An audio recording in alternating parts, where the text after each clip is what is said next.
বিগত বছরগুলোতে ন্যায় বিচারের মূল্যবোধকে নষ্ট করা হয়েছে বলে মন্তব্য করেছেন নবনিযুক্ত প্রধান বিচারপতি সৈয়দ রিফাত আহমেদ।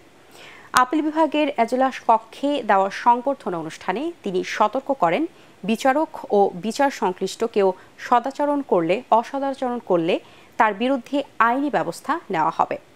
সংবর্ধনা অনুষ্ঠানে প্রধান বিচারপতির কাছে সিন্ডিকেট মুক্ত বিচার বিভাগ ও জাতির জন্য ন্যায় বিচারের প্রত্যাশা করেন অ্যাটর্নি জেনারেল ও সুপ্রিম কোর্ট আইনজীবী সমিতির সভাপতি। আরও জানাচ্ছেন হুমায়ুন চিস্তি। রীতি অনুযায়ী দেশের 25তম প্রধান বিচারপতি সৈয়দ রিফাত আহমেদকে সংবর্ধনার আয়োজন করে অ্যাটর্নি জেনারেল অফিস ও সুপ্রিম কোর্ট আইনজীবী সমিতি। আপিল বিভাগের প্রধান বিচারপতির এজলাস কক্ষে বেলা 11টার দিকে আসেন প্রধান বিচারপতি সহ সুপ্রিম কোর্টের বিচারপতিরা। এর আগে আইনজীবীদের উপস্থিতিতে ভর্তি হয়ে যায় এজলাস কক্ষ। জায়গা না পেয়ে অনেক আইনজীবী বাইরে দাঁড়িয়ে থাকেন। শুরুতে বক্তব্য রাখেন অ্যাটর্নি জেনারেল মোহাম্মদ আসাদুজ্জামান ও সুপ্রিম কোর্ট বারের সভাপতি ব্যারিস্টার মাহবুবউদ্দিন খোকন। দুজনেই কথা বলেন বিচার বিভাগের সিন্ডিকেট নিয়ে। এছাড়া বিগত সময়ের বিভিন্ন হয়রানি ও গায়েবী মামলা নিয়েও কথা বলেন তারা।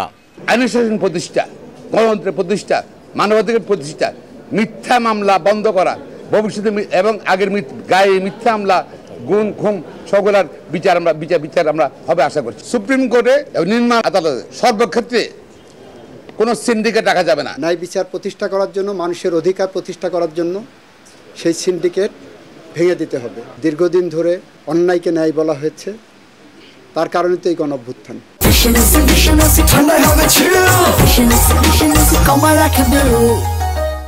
আন্দোলনকারী শিক্ষার্থী ও জনতাকে অভিনন্দন জানিয়ে প্রধান বিচারপতি বলেন, ছাত্র জনতার সীমাহীন আত্মত্যাগ ও অভ্যুত্থানের মাধ্যমে বিজয় এসেছে।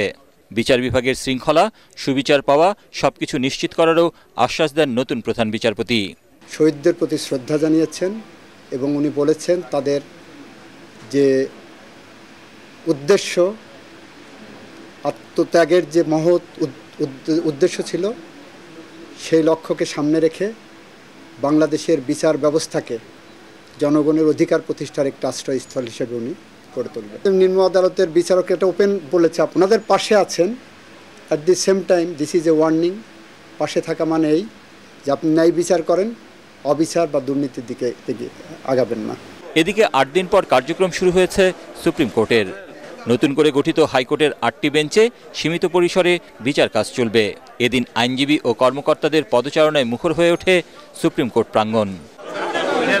হুমায়ুন চিস্তি, এটিএন বাংলা, ঢাকা।